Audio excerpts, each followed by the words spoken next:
All right. Well, it has been some time since my last video.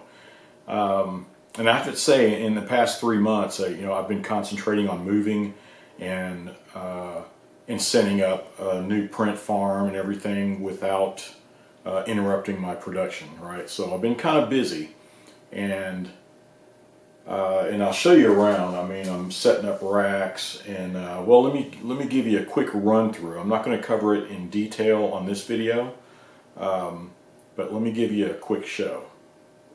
So I set up this rack in this room, and down at the bottom here, well, here's the Bambu Lab, what we're going to cover in this video, and it usually sits right here. If you look around back, you can see there's all my ducts and the ducting, everything, and it's real easy to move these around because it has those magnetic mounts, right? And they just pop on and off. Everything on the bottom, you can see it feeds through and then comes through and vents out the window here. And everything is piped through.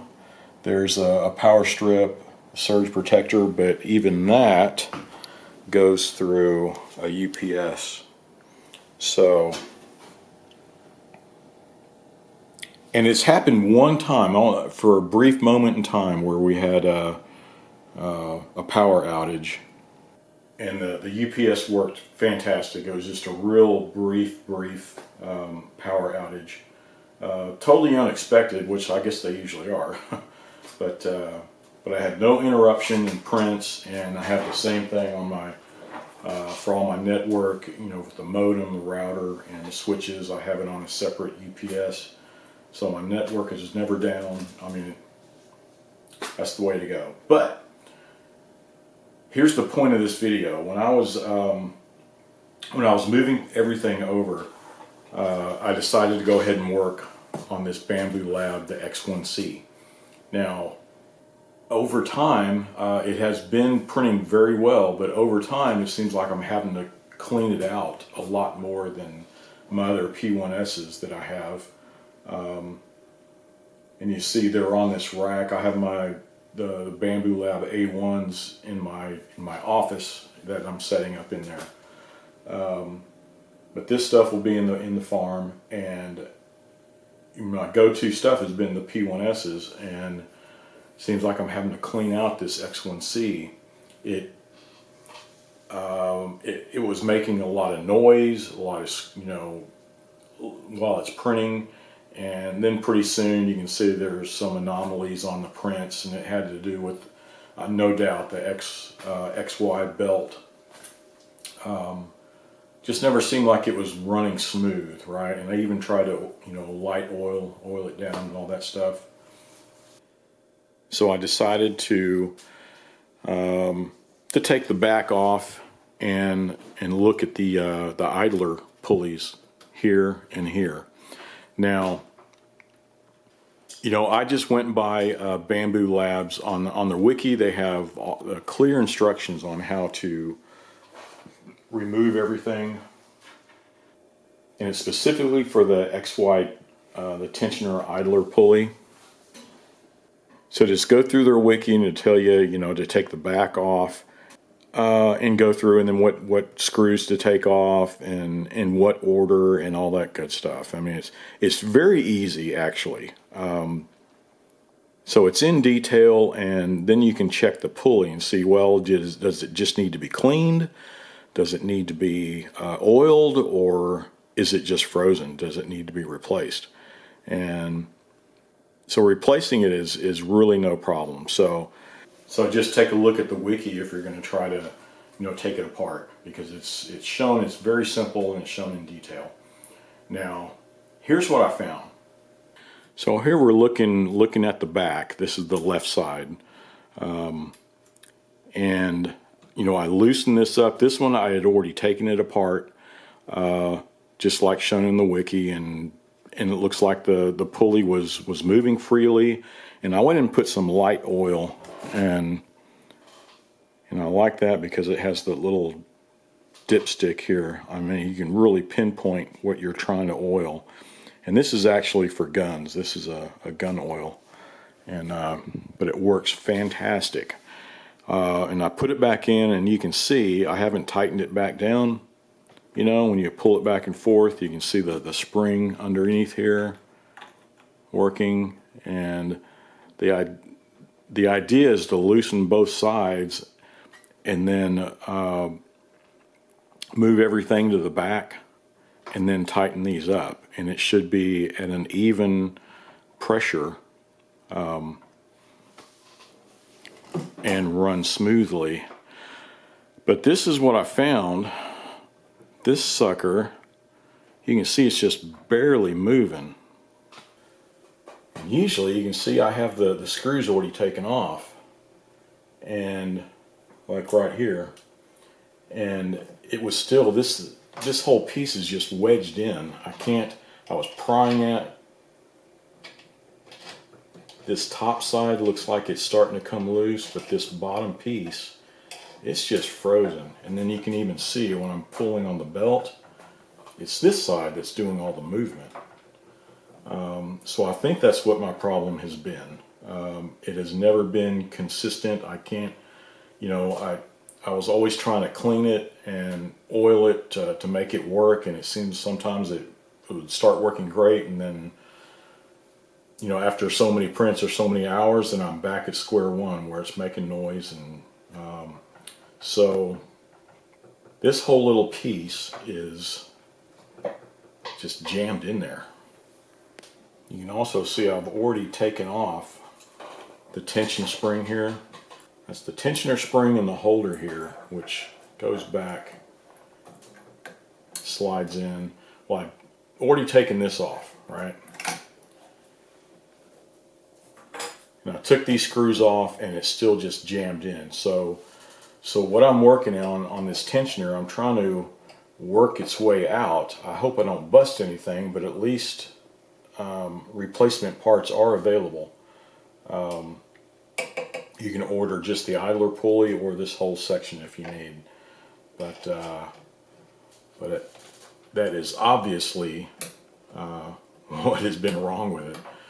And so if you're experiencing problems like that, and it just seems like you're not getting consistent prints or having to clean it a lot, well, take a look at that. You know, it very well could be, you know, I don't recall ever seeing one jammed in like that, but that idler pulley was definitely not, the spring tensioner was doing nothing. It was just all jammed in, right?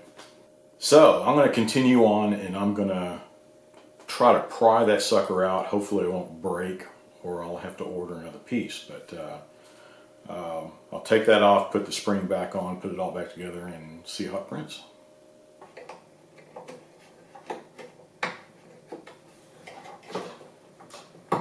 Almost. There she blows.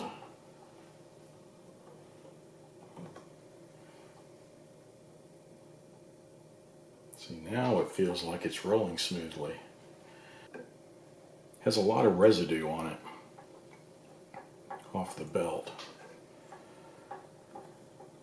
So I'm going to take a quick look. I see something in here. It looks like, let me get my glasses. I can see something. See that little brass piece behind it?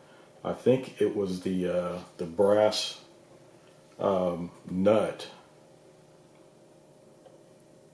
You can see this top one where that brass nut's pressed into the plastic. Looks like that piece came off, and that's what was jamming it. See, here's the top where it's pressed in, and there it is. Just all cattywampus, is that a word? Alright, there is. Can I get it out of there? Oh yeah. Yeah, see, those look familiar, doesn't it?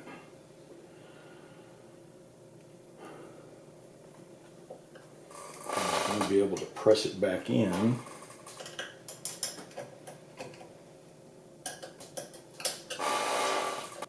Let's see if this is damaged from me trying to muscle it out of there. Yeah, I think I can get that cleaned up. There's just some burrs, and I'll clean the pulley up, and it looks like the pulley, you can feel it, it's running pretty smooth. So I'm going to clean it up, oil it, and put this back in. I want to see if I can get this this press fit back in, maybe with some needle nose pliers. Well, I don't know if I can get in there with it. Well, I'll figure it out, and if it goes in too easy, because obviously that's what's used for tightening up your that's what's used for tightening up these screws here. So if you tighten it up too much, it's going to be just pulling this back out of the plastic, right? So well, problem found, right? Now the biggest deal is to get that little press-in nut, and I'll probably epoxy it in. But before I apply any epoxy or anything, I want to make sure that I can get something in there to get it pressed in, right? It's such a tiny piece, and there's such a tiny access hole. It's going to be kind of tough. So I don't know if you want to sit through that. I'm just gonna do it, put it all together, and I'm sure it's going to be printing much better. Because that sucker was just jammed in, and I don't want it to come back out. If I start to tighten it up too much, it's just going to be pulling that nut out of the plastic instead of tightening everything up. And that could be my problem in the past. It seemed like this thing was running so well. I mean, it was so consistent with prints, and then when I'm cleaning it out and adjusting belts and all that stuff, that one time I might have just tightened it up too much and broke it loose, and then pretty soon the more I tried to do anything, the worse it got, right? So I don't think, because nothing was bent up, it's nothing like that. I don't think anything happened during shipping.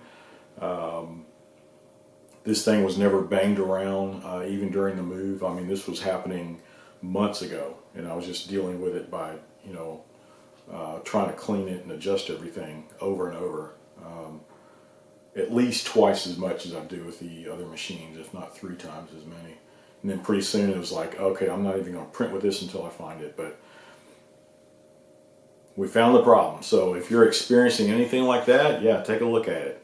And I'm going to call it quits on this video, unless after I put this together and it gets worse, then I'll add an addendum to this video before I get it published, right? But I think that's going to solve the problem. So I guess that is it for this video, right? So thanks for watching. Be sure to subscribe and watch from the next video. It's working.